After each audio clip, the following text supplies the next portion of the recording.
Today we're interviewing Larry Berlinski of the Constitution Party for the U.S. House of Representatives, District Number 3 in New Jersey, and he's the only third-party option in that district.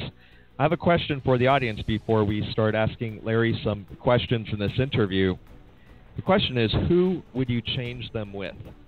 The reason I'm asking that is because all the recent polls, from the Gallup poll and McClatchy and many other polls over the last 10 years, people are saying they would throw all of or elect all of Congress out.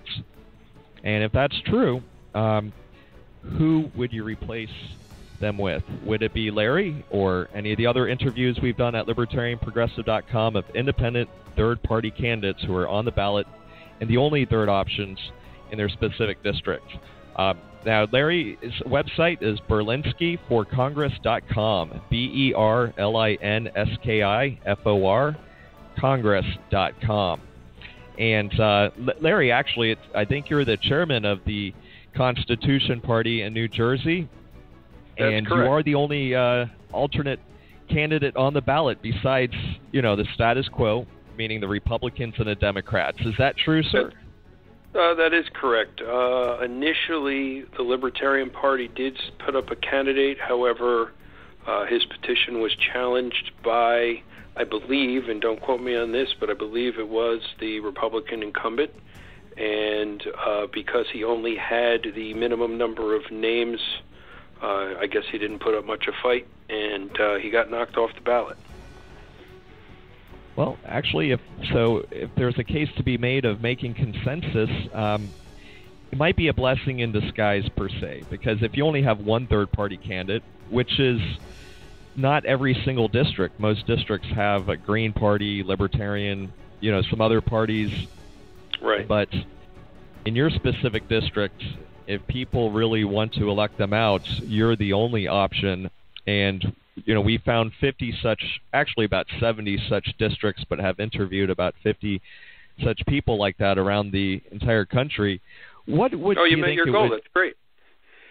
I know you had a goal of 50 interviews. That's great to hear. Well, we have 49 technically, so yeah, I think we'll get the one more soon, and I appreciate that.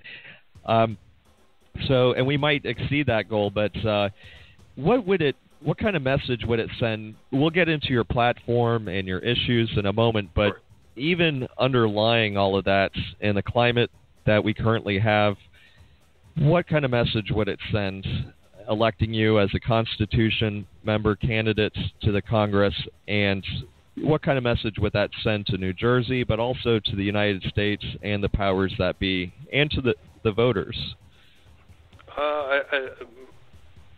Put quite simply, it'll send the message that people are fed up. Everybody says it's a two-party system, and I tend to disagree with that statement. I don't think it's a two-party system. I think it's a Republican-Democrat system. If it were truly a two-party system, Massachusetts, for instance, if you look at Massachusetts, the Republicans probably wouldn't have a chance there. It would be the Green Party versus the Democrats. Or if you look at, a state like Utah, it would be the Republican Party versus the Constitution Party. And even if you say, okay, it's a two-party system, look what that does to the makeup of Congress. That's 4 different parties in Congress in a two-party system. So, but if you look at Congress now, it's just Republicans and Democrats. And right now, people are just so fed up with who those 2 major parties have nominated that I think sending a third party to either Congress or the White House would send a strong message to both major parties that they need to fix themselves and start thinking about the American people instead of their own power. I think that's true. And now let's separate the presidential branch from the Congress for just a moment, because I think the major argument against electing or voting for a third-party candidate for president may be slightly more strategically valid. Like if you live in a state that's completely blue, maybe you can take a risk of voting for a third party or vice versa. And people are afraid that if they cast a vote for their conscience, which might not be the Republican or Democrat, then it's more likely that the greater or the lesser of two evils might get in. Put all that aside, that might be true or false, but at the congressional level, I don't think that argument stands up nearly as much or even at all, because at the congressional level, I mean, you're going to be in a body of 435 people. There's much more of a buffer, plus it's just a 2-year term, which was done on purpose. So, no, I think if there's any place to take that risk, it would be at Congress. Do you agree with that? I think you make a valid point, as far as reaching the presidential level. As far as the congressional level, I would argue that, even if one tried to make the lesser of two evil arguments, let's say someone, we'll use my for instance, the Constitution Party, and I tend to be more what would be considered more conservative. People might be concerned that if I'm running here in a Republican district, that the Republicans might lose the House of Representatives. Well, my argument to that is, well, what the heck is the difference between the Republicans and the Democrats anyway? I mean, the Republican Party said that, hey, give us the power in Congress and we'll stop, the Obama administration from moving forward with its agenda. Well, they haven't done that. They have had the power in the House and the Senate for quite some time now, and they haven't even put up a token resistance to the administration. And so what's the difference if the Republican wins or not? So voting a third party in the Congress, I think, would send a very strong message. Yeah, I think the Republicans have rolled out their red carpets for Obama. They might argue in public, but yeah, they're the red Republican carpet. So, Larry, tell us a little bit about your district. What are some of the cities that are in it, and just a little bit about your district, sir? Well, our district was recently redistricted in the 2011 census. So if you look at a map of New Jersey,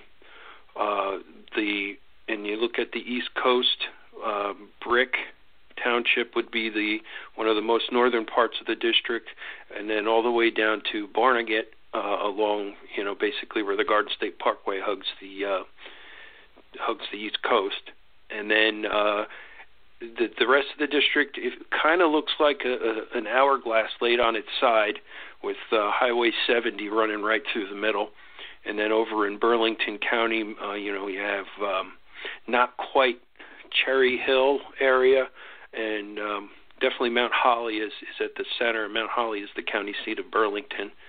So those are some of the major parts.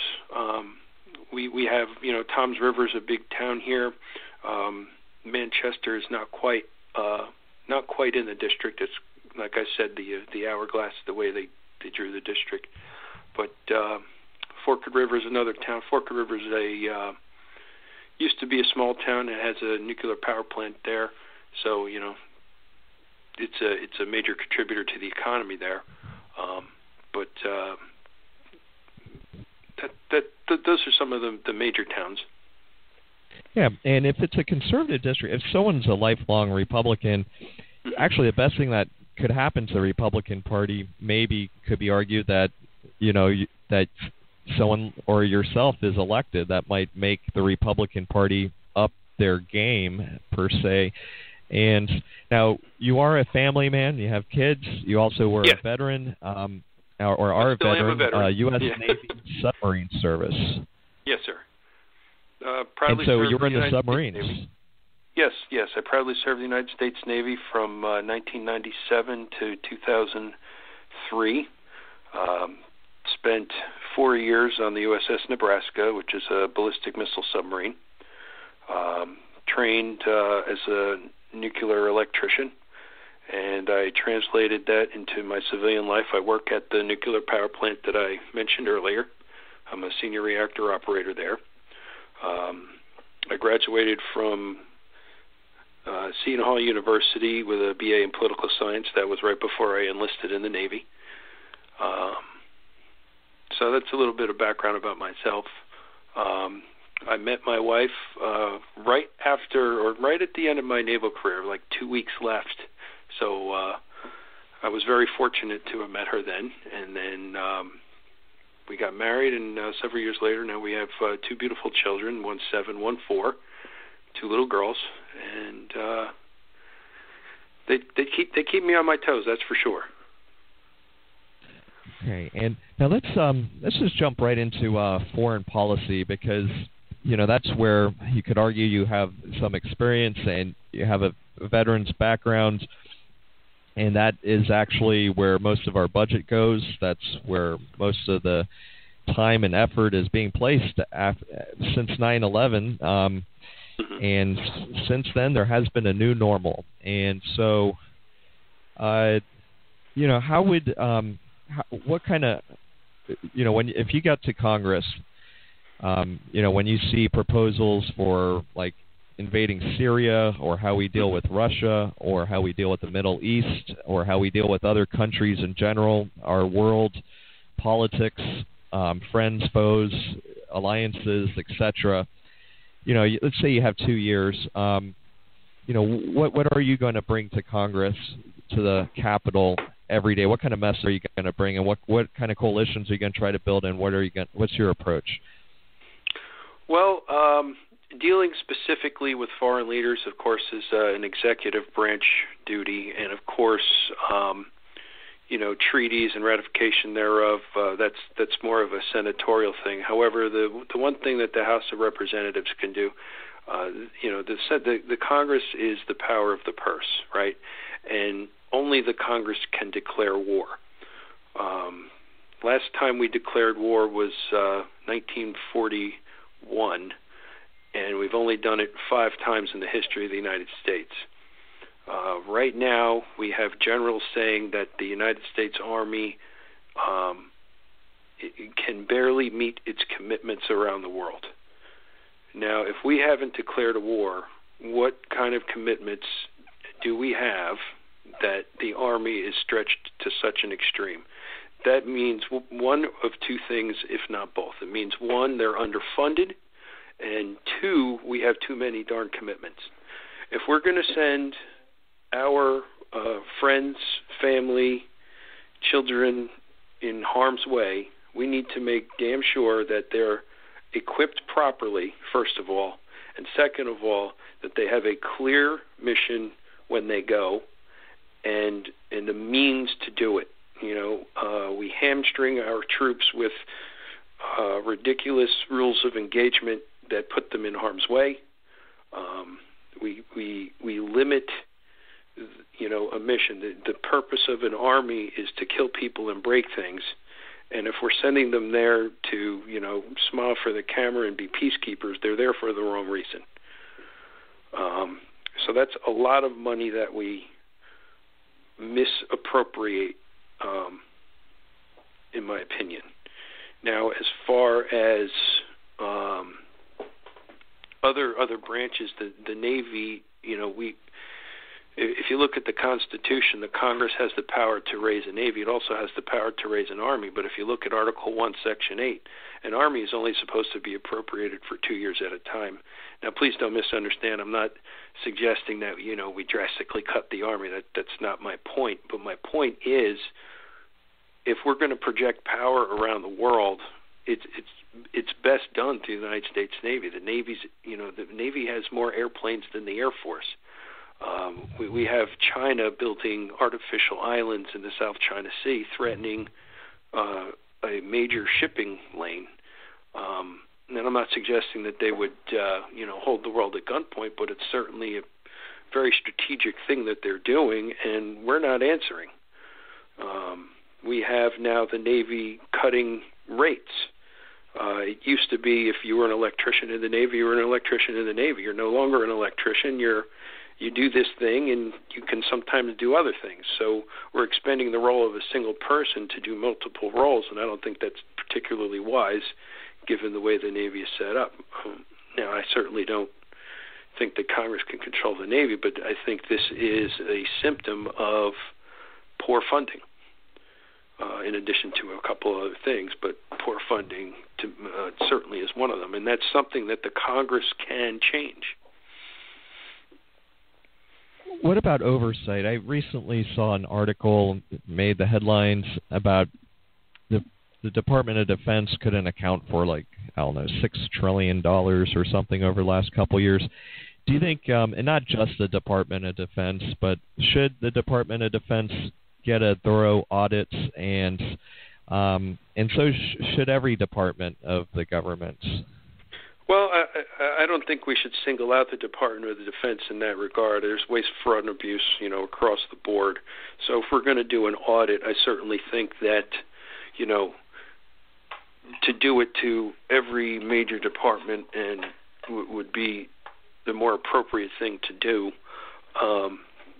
Because, like I said, waste, fraud, and abuse is something that is unfortunately all too familiar at the federal government, and we certainly need to look into seeing what we could do to save the taxpayers some money. Okay, and now a lot of, and this might sound more cynical, but why we have a military all across the world, some might argue, is we want to protect shipping lanes, and we want to prevent other people from filling the vacuum per se. These are just arguments, and they're not necessarily my arguments. But and then also oil. We're addicted to oil, and we need that oil for our airplanes, for our ships, for etc. Are those valid arguments? Are there other ways we could get off our addiction to oil, especially from certain sources? And should we rethink our global strategy for the future, do you think? I think a strategy change would be wise. As I said, we have these missions all over the world right now, and I'm certainly not suggesting that we immediately retract our army, because that would certainly cause a power void. And as we saw with Iraq, we were very successful there, and for whatever reason, we decided to just announce that we were going to pull out when we were going to pull out, and the instant we did, ISIS grew exponentially. So I think there is a difference between getting out and making a wise decision on the way in which we do it. So I do think that changing our mission around the world would be important. However, what is also just as important is how we go about making that transition to avoid making trouble, because it seems like every time we stick our nose in something, we just make the problem worse. And it's not necessarily because we have the boots on the ground. It's more about how we take the boots off of the ground. Right, an exit strategy, I suppose. What about energy? Because that seems to be very important, to the future, to the present. Are we addicted to oil? And if we are, how do we, either supply that addiction or get unaddicted to it as much? Well, I think a diversification of how and what we use is the way to go. I don't think it would have come to a surprise to you to say that I'm a proponent of nuclear power, being that I'm an employee at a nuclear power plant. But many countries around the world use nuclear energy as opposed to fossil fuels to power themselves. I'm not opposed to what are called renewable sources. However, I don't think they're necessarily as environmentally friendly as some of their advocates are, and I certainly don't think that government subsidies is something that is a way to go. Moving forward into the future, there are certainly going to be technologies, I'm sure, that will be able to help in reducing our dependency on oil. I mean, obviously, you're not going to have a nuclear-powered car or a solar-powered car or anything like that. But, generally speaking, diversification in the consumption is a good way to go. And as far as getting off of oil, I don't have the expertise to know what's on the horizon as far as, what can we use as opposed to oil. However, I do know we're in the oil age now. We didn't get out of the Stone Age because we ran out of stones. So I'm sure there's going to be something in the future, and it would be worth, certainly exploring that. Sure, and I guess what I was trying to get at is, maybe, and I did see on your website you're not for subsidizing, any kind of energy, and that includes oil and gas as well as Absolutely. Solar and other things. So you're, even across the board, don't subsidize any of them, and so have a level playing field of free markets. No, absolutely not. If you look at Article 1, Section 8 of the Constitution, again, it's a list of things that, the Congress can do. And that's it. Because if you look at the 10th Amendment, it says that if it's not listed here, then the Congress can't do it, or the rest of the federal government can't do it. That kind of thing would be left up to the states. For instance, if New Jersey decided that it was going to fund some type of research for some type of alternate energy, that's certainly fine. And then it doesn't affect every state. It doesn't affect the taxpayers in Utah, Nebraska, and California. It's the taxpayers of New Jersey. And if the taxpayers in New Jersey don't want to fund it, well, then they can vote the guys out that they had in Trenton. And they don't have to rely on, worrying about national politics and get rid of the guy in Congress. They can just take care of it at home, and that's, where the power, should be, closer to home. Sure, and especially when it comes to energy, since the U.S. is such a big area, I mean, places like Florida and Arizona might really like to look into solar, while some other places like Chicago might, I don't know, I guess maybe like wind or something. But right. And the free market might be the best way to get us off of oil. I mean, we might just as well purchase oil from the Middle East or South America or any other place in the world using the free market, and it might, the prices might not go up like we might fear if we were just able to purchase it and through competition. Well, let's go into the Second Amendment. I mean, we're just originally talking about defending our country, but what about just and this might also pertain to defending the country, but also defending your own self as an individual. There's been, I guess the talk lately is we need to put restrictions. If you're going to be on the no-fly list, then you can't buy a gun. And so what do you think about when you hear Hillary Clinton and even Donald Trump a little bit, advocating that?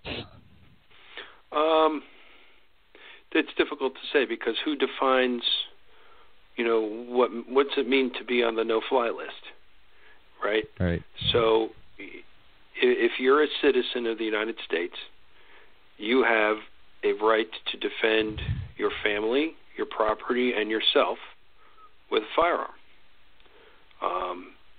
And just because some regulatory agency decides that you shouldn't fly for some reason or another without due process, I don't see how your right can be taken away. It's not like I have to go ask permission to,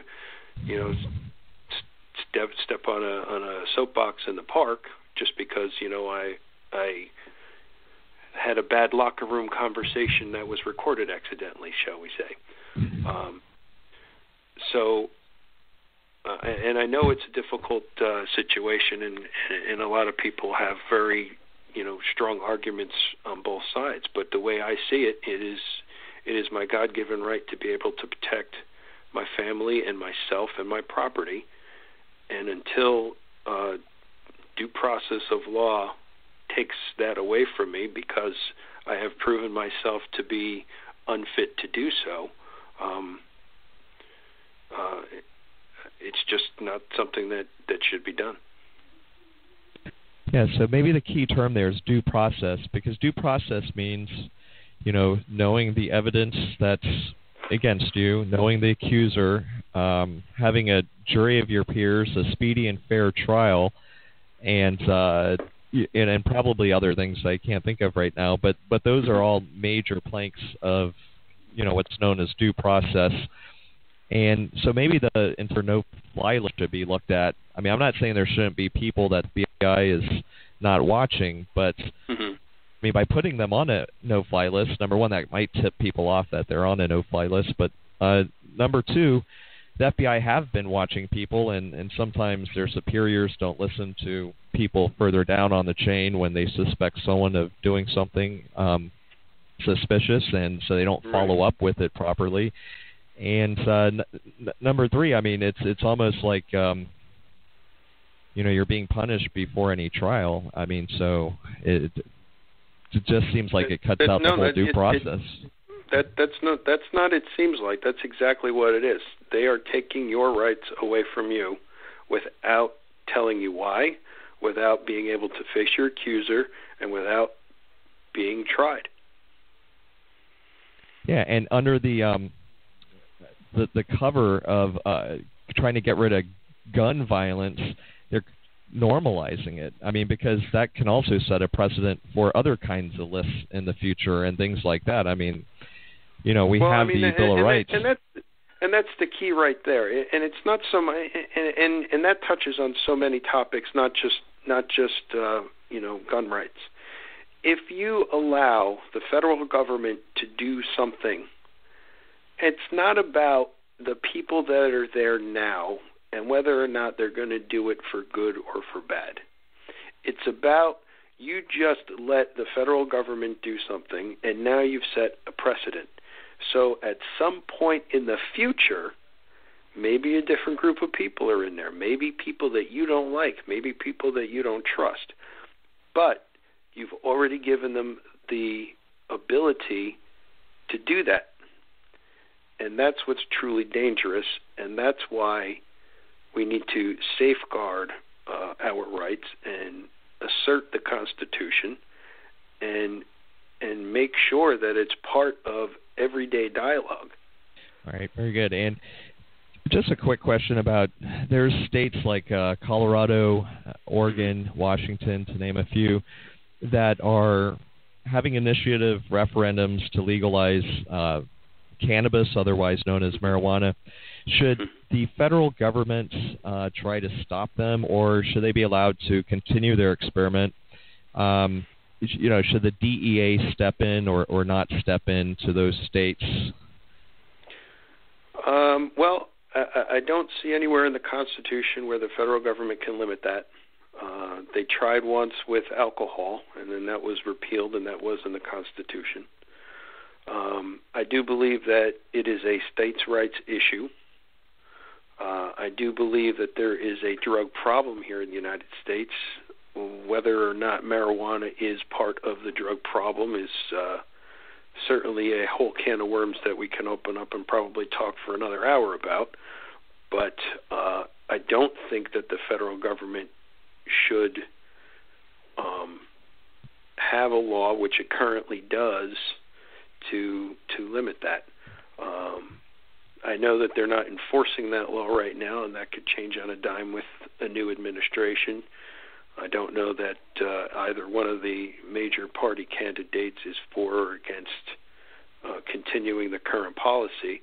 However, that is the federal law right now, and for those people who are in Colorado and other such states, just be careful, because a new administration could come in, they could decide that they want to enforce the law now, and all of a sudden you're on the wrong side of the law again. Yeah, that's.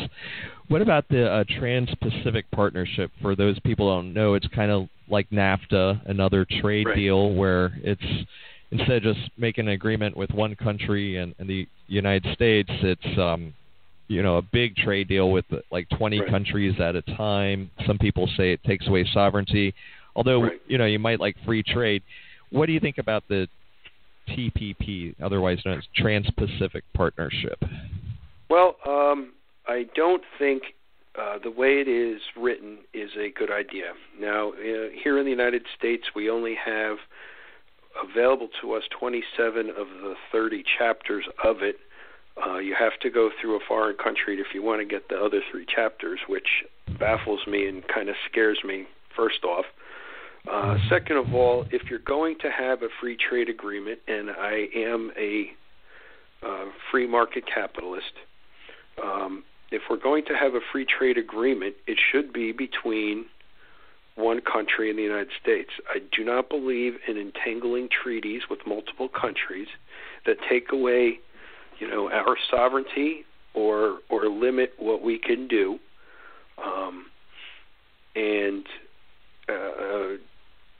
Just to answer your question in a simple term, no, I'm against the TPP as written. And there's a lot of, maybe there shouldn't be a law against it per se, but there's a lot of bills, especially the big ones like the Affordable Care Act, which, I clearly suppose you're against that. But there's a lot of laws that are like 2,000 pages, 3,000 pages, 4,000 pages, etc. Right. Is that a problem? Should we have a law against that, or do we just need to get off our couches and just elect people that are going to introduce legislation that's a lot more simple? Well, that's the rub, isn't it?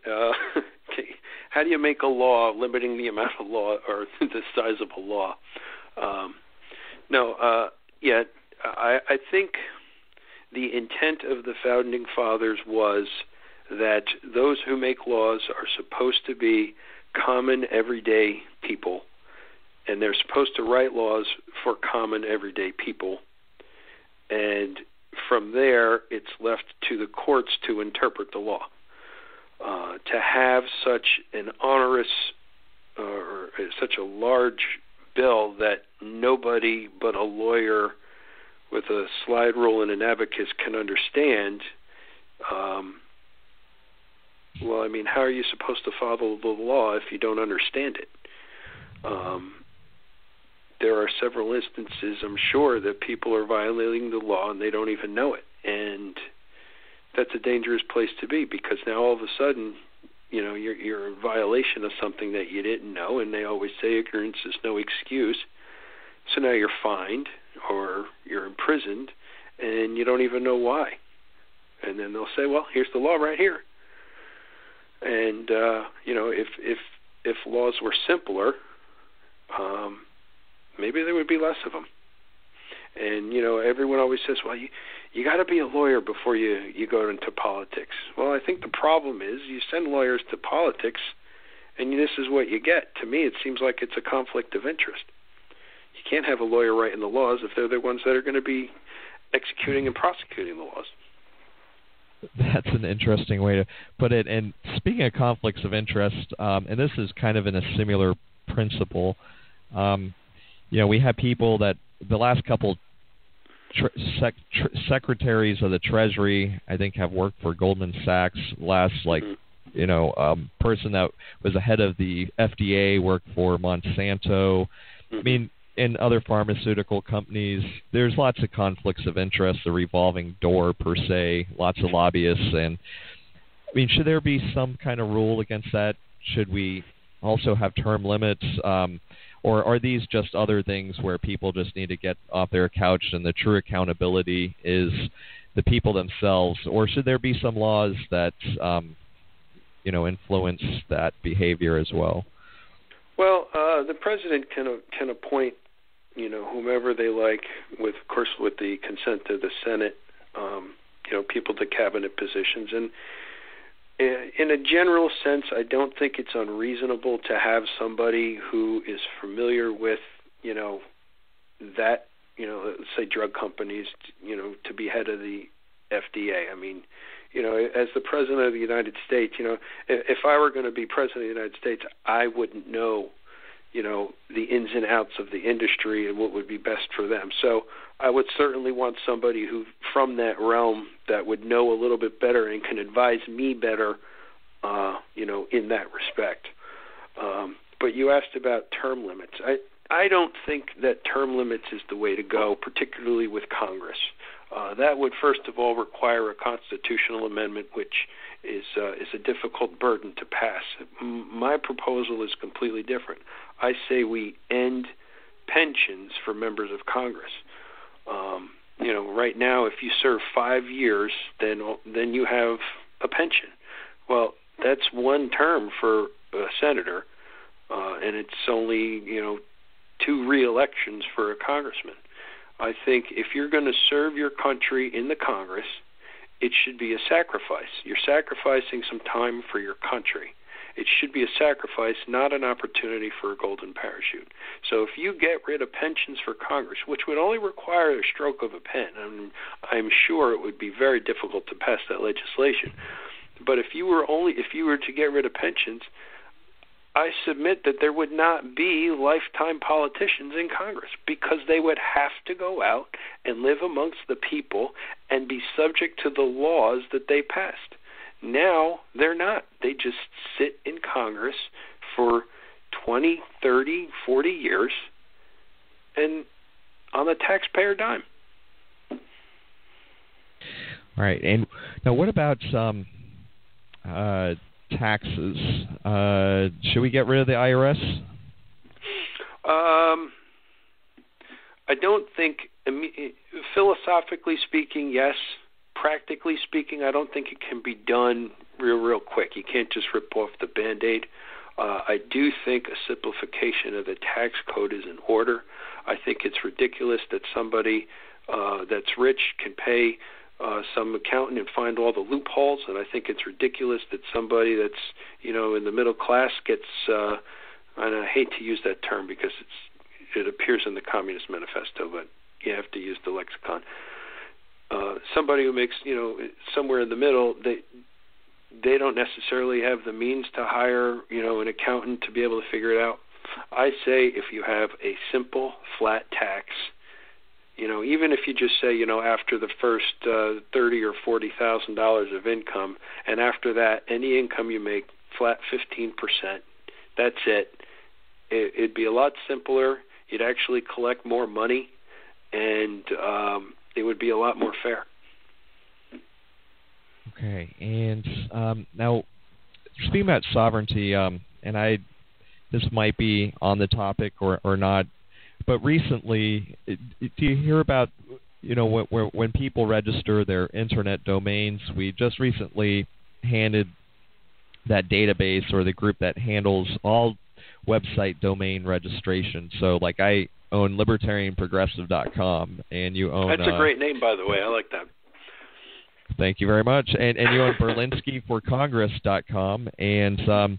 Now, usually I register that with my internet service provider, who actually also registers that with, like, ICANN or some nonprofit internet organization, and they handle, I have to pay every couple of years to keep that domain, and they handle all that. And that was based in the U.S. Now it has been turned over to the UN. What do you think about freedoms in general, that decision specifically, and our overall sovereignty in the world today? Well, I'm not very familiar with the turnover of the Internet to a UN council. However, I will say this about the UN. I think it's bad for the United States. I think it's bad for U.S. sovereignty. I think it's bad for world policy. The UN has proven itself to be an inept organization, causing more problems than solving problems, and I'm not a fan of it. As far as the Internet in and of itself, I don't see why it should be controlled by any entity other than the private industry.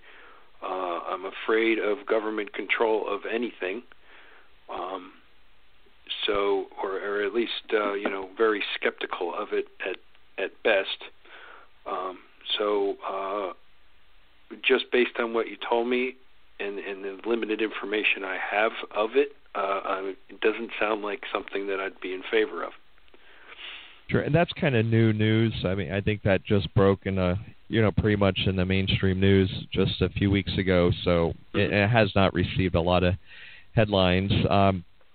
So that's fair enough. But all right, let's see. You have here immigration. Now, now the Statue of Liberty says, "Give me your humbled masses," or something like that. You're poor, etc. What's wrong with our immigration policy nowadays, and how would you like to see it change to make it fair and prosperous and peaceful? Well, I think what's wrong with our immigration policy right now is it's not being enforced. If you look at our laws, they're not too bad. Unfortunately, we're giving a lot of people a pass, and we have open borders. I think if you were to remove federal benefits for those who are here illegally, that would go a long way in, not only deterring people from coming here, but also encouraging self-deportation. As far as, we have somewhat of a catch and release policy when it comes to finding illegal immigrants, and the thing that frustrates me the most about this topic is people tend to equate my position with being anti-immigrant. I'm certainly not anti-immigrant. I think immigrants have what made this country not only as interesting but as good as it is. We take the best that the world has to offer. Sure, and we want to clarify that. And a lot of people say, "Well, you're anti-immigrant." No, I'm not anti-immigrant, and I'm certainly. Well, then you must be anti-Mexican. Well, no, I'm not anti-Mexican. I want people who come here to want to be here to make our country better, in addition to making themselves better, not just coming here just to make themselves better. Let me ask you some follow-up questions about that. Let me let you finish your thought there, but I just have like 3 follow-up questions specifically about that to help clarify. Well, so you're not talking about going door to door to people's houses, right? I think initially that doesn't seem to be a good plan. That would cost an awful lot of money. However, there are many people that are here illegally that got here legally in the first place, something like 40%. And who knows, because, I don't know how we can count them, but something like 40% of the people that are here illegally have just overstayed their visas. Well, we need to find these people and make sure that they get out, if we can. Anytime that we come across them via the legal system, we need to, hey, we found one for free, let's get rid of them, that kind of thing. As far as going door to door, no, I think that would be very difficult to do. In the short term, going door to door to finding out who these people are, no, there are plenty that we can find without doing that, and we can put a big dent in the issue right there.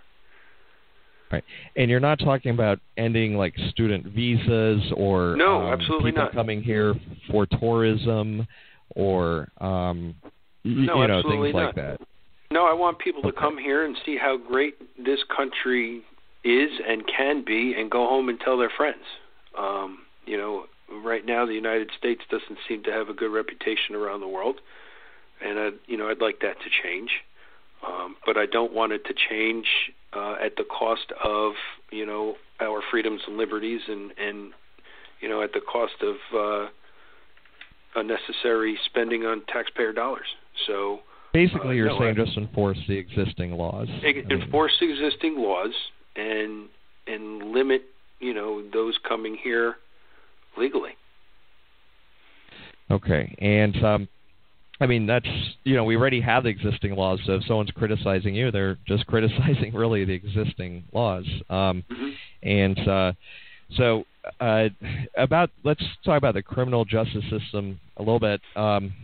This might not be so much on the congressional level, but do you think, but it has been in the news lately, and just the Black Lives Matter, or Black Lives Matter too. Do you think there is a problem in the criminal justice system regarding racial profiling or, some minorities being, picked on, I guess, or unjustly treated under the law? The statistics don't say so. I think right now the black community is being exploited again by somebody with an agenda, and what's happening is the news that is being broadcast is skewed in the direction of, to fit that narrative, and that the black, like I said, the black community is being exploited to continue to balkanize the people of the United States. I think if, we keep fighting amongst each other and against each other, we're not paying attention to what's going on in Washington, D.C. or the State House over in Trenton, and those people get to broker their power while we fight amongst ourselves. So you definitely want us to stop fighting amongst ourselves, kind of united we stand, divided we fall. We need to stop thinking of ourselves as something Americans and start realizing that we are Americans, and we have, I'm from New Jersey. We identify with that. I'm sure people in California identify with being from California. Why does it have to be? Well, I identify only with people of the color of my skin. It seems ridiculous to me. Yeah, well, we're the first country really to be formed based on principles, actually, instead of just a tribe per se. What about now? This might just go into another states' rights issue, but fracking. If certain states want to ban it, I mean, you don't see any problem with that. Should that pretty much be handled at the state level, do you think? Or do you I think I think if a state thinks that fracking is not something that's beneficial to them for one reason or another, then that's certainly their right to ban the practice in that state. Okay, and now let's get into the economy a little bit. But small, mid-sized businesses, I don't know what you would think, the federal government could do to help nurture a good environment for small mid-sized businesses the way it is now. I mean, we do see entrepreneurship going down. Maybe our monetary policy might have something that contributes to it a little bit. But, well, I think the best thing that the federal government can do to help small businesses is to get the hell out of the way. We have all these overbearing regulatory agencies that make regulations. They do not make law, because it says in the first line of the Constitution, all legislative powers herein granted shall be vested in a Congress of the United States, which is made up of the House and the Senate. And now we have regulatory agencies, and I'm going to pick on the EPA, some bureaucrat who's sitting in an unelected position in an office decides that, I don't like the way this is, and now I'm going to impose a fine or jail time on somebody who does this.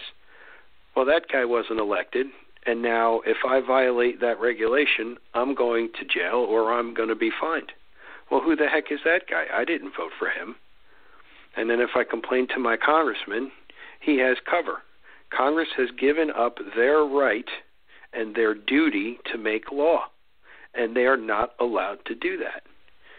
So we have all these regulatory agencies making what are basically de facto laws, and people go to jail and people get fined, and they have no recourse. So that's true. There's not a lot only of that, unelected bureaucrats. Right. So, we say we live in a representative republic. Well, show me the evidence of that. So, what the federal government can do is rein in these federal regulatory agencies. If a state wants to have a Department of EPA, and I know New Jersey does, that's great. And that pertains to New Jersey. Why do we need the federal EPA? We don't. So, what can the federal government do to make, a good economic environment for small business? Well, that's one thing. Another thing they could do is stop bailing out all these big businesses. We talk a lot of, conservatives talk a lot about ending welfare. Well, I'm all about ending corporate welfare too. Why did the United States government bail out GM? Why did the United States government bail out Chrysler? The people voted with their dollars that those companies should fail. Didn't like the product. They thought the product was too expensive for what they were willing to pay. And they voted with their dollars to not purchase those cars. But the federal government said, no, we're going to take the tax money that you gave us and we're going to give it to these companies anyway. So these people ended up buying Chryslers and GMs when they didn't want to buy them. They bypassed the whole idea of a free market capitalist system. As much as I'm against welfare, I'm against crony capitalism. That is not, and a lot of people confuse that with capitalism. And that's where Republicans get in a lot of trouble. And that's one of the reasons why I left the Republican Party. They do not understand free market capitalism. They think it's supporting big business. It's not. Free market capitalism means letting big businesses fail. And that's good for an economy. Not maybe in the short term for the worker, but in the long run for most people, that's the best thing, because it's like if the car company failed, it's not like all that stuff disappears.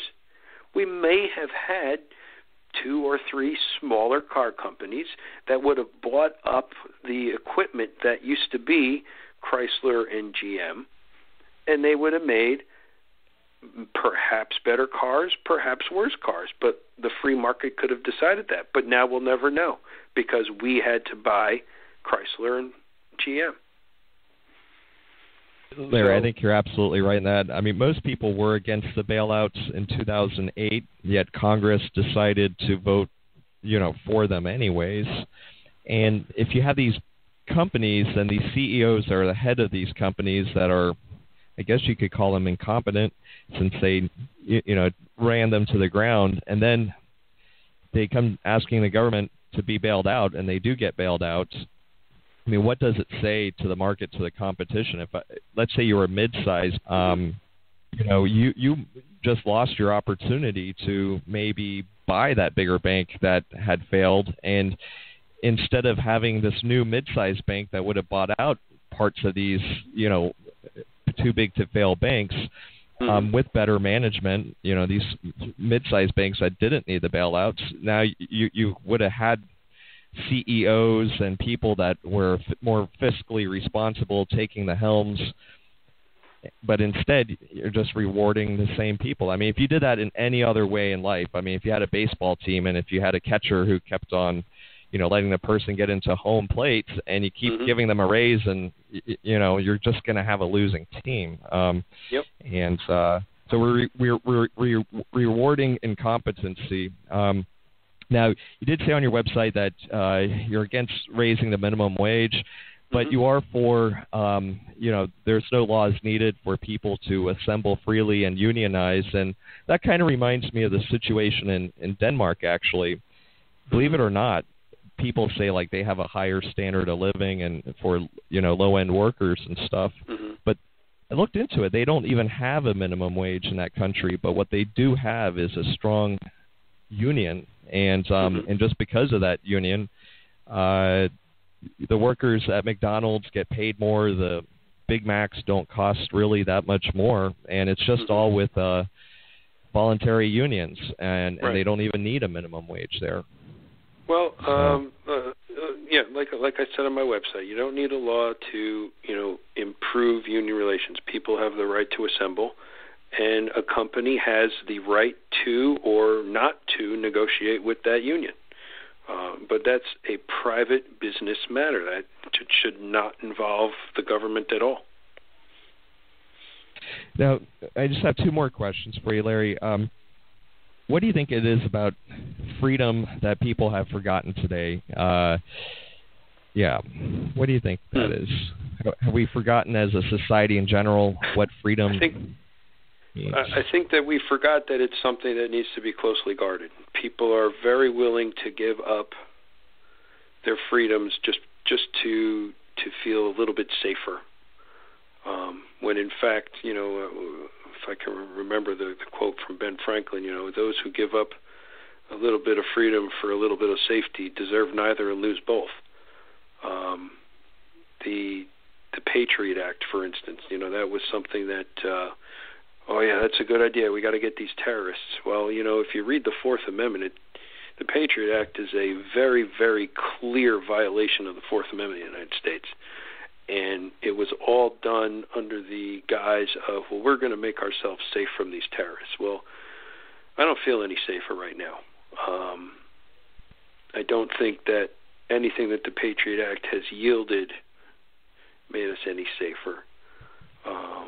We spend a lot of money on, we have this new Department of Homeland Security, and you have to go through a very intimate exam just to get on an airplane. We spend all this money on the security, and are we any safer? No.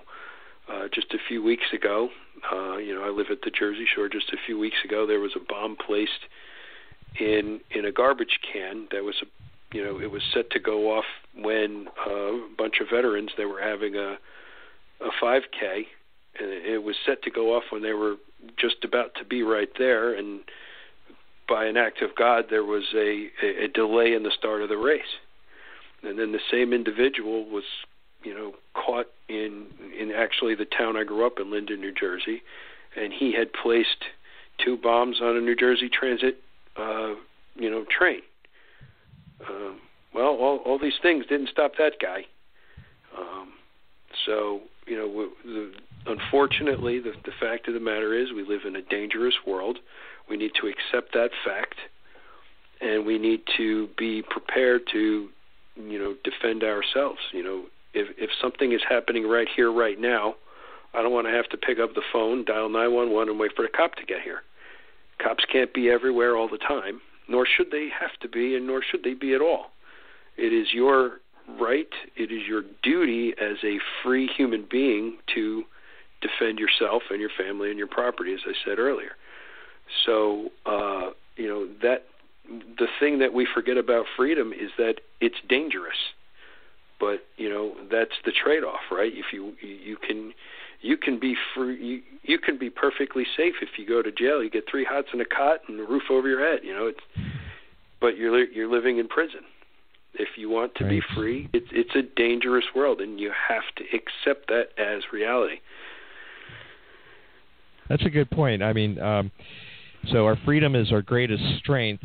It could also at some times be our greatest vulnerability. But overall, I mean, if it wasn't for our freedom, people like Albert Einstein wouldn't have, came here. They probably would have came to someplace else.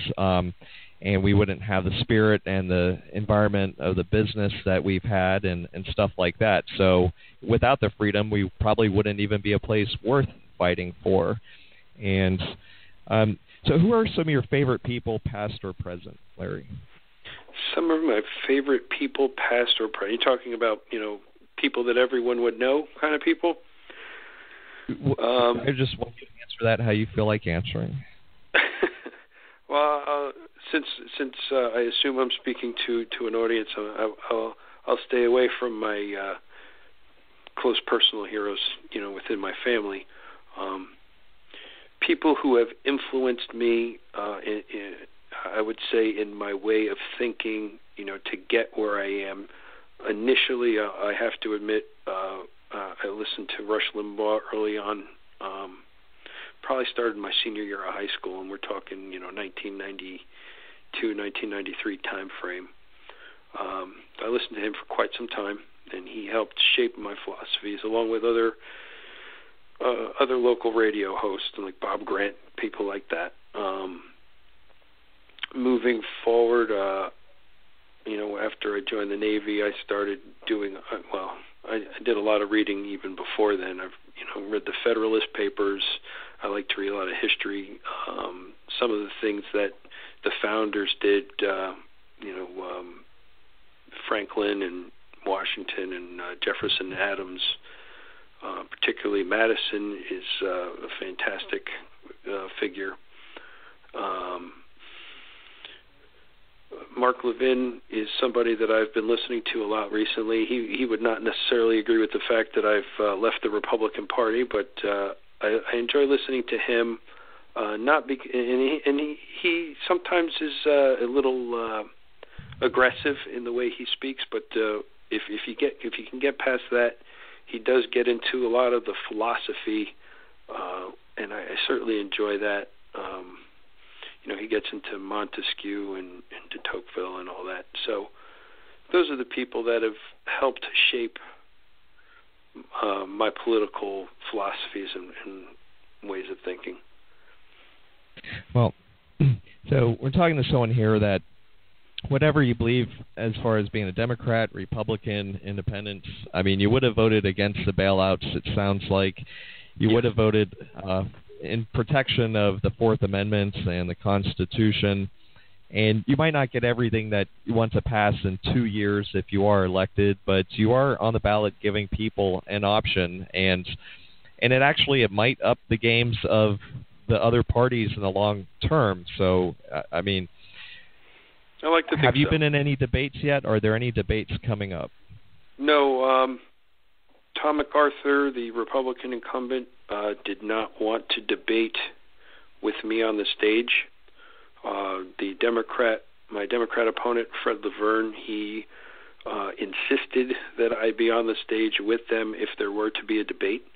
So there was no debate. However, yesterday the three of us met for an interview at the Asbury Park Press, which is the paper in basically South Jersey. So there's a little snippet on their website if you're interested. But no, there hasn't been a debate, unfortunately. Have you considered publicly challenge, or maybe you have already, the Republican, and good, I guess good for that Democrat for, standing up for principle of an open and fair debates? No, over the course of the campaign, Fred and I have spoken frequently. I like him personally. We certainly don't agree on some issues, but he's a fascinating individual, encyclopedic in knowledge. He's very knowledgeable in a lot of things. So I do have a lot of respect for my Democrat opponent. I don't know Tom MacArthur, so I cannot say neither good nor bad about him. Sure, but if I was a voter and one candidate was spoiling the entire debate process, well, it's almost like he's. On one hand he is, but on the other hand, you have to look at it strategically. It doesn't benefit him as the incumbent to let a third party guy get in there, especially one that's conservative and would, in theory, take votes away. So, I mean, I certainly understand the strategy behind it. Really, it's his to lose at that point, So I don't really begrudge him that. I'm a little disappointed, but I don't begrudge him that. I certainly understand strategy and why he's doing what he's doing. So I hear you, Larry, but that's the main point. It doesn't benefit him, and he's there to represent the district, who exactly is trying to benefit the district. So people can find out more at berlinskiforcongress.com, BERLINSKIFOR Yes. Congress.com, and I do have a Facebook page. The Facebook page has the same name, and it is updated more frequently than the website. The website's more difficult to update. I do make posts, so please find me on Facebook as well. Yeah, one final question, Larry. Let's say you were the incumbent, and 2 years from now, you had an up-and-coming challenger like a Republican that wanted to debate, but let's say you were kind of popular and people liked you after 2 years, and it would be probably to your best interest not to debate them. Would you do the same strategy, or would you go ahead and debate your opponents if they were on the ballot? I think it'd be easy for me to say, obviously that I would. Just based on the answer I gave previously, I like to think that I would debate, and I'd like to think that I would keep in mind that I'm here to serve the people of the 3rd District of New Jersey. So, I'll leave it at I would like to think, given that it's a hypothetical. Sure. And that's about as far as I can go with that one, I suppose. All right. Well, we do thank you for the honest answer. And so we do wish you good luck in your campaign. And any final words of wisdom, Larry? No, I'd just like to thank you for the opportunity to speak with you and your audience. Just remember that, the Constitution really, it's cliche, the Constitution is the solution. If you just open it and read it, it's not a very long document, and even to somebody who's new to it, I recommend reading the articles backwards. And I don't mean word for word. I mean, read the last article first. It's a lot easier to read that way. You don't get bogged down in some of the nuance of the Article 1. And to those who are listening that are in the Tea Party movement, they fly the Gadsden flag, don't tread on me. And I'd like to ask them, now that you've been tread upon, will you bite? We'll find out November 8th, and there's a real option here in Congress, New Jersey's District Number 3. So, if you're in a district where you don't have a third option and you're one of those 70% of people that would elect them all out, maybe give Larry here a hand. Well, Larry, good to talk to you today. I hope you have a great night, and thanks for the time today, sir. All right, thanks, Tom, very much.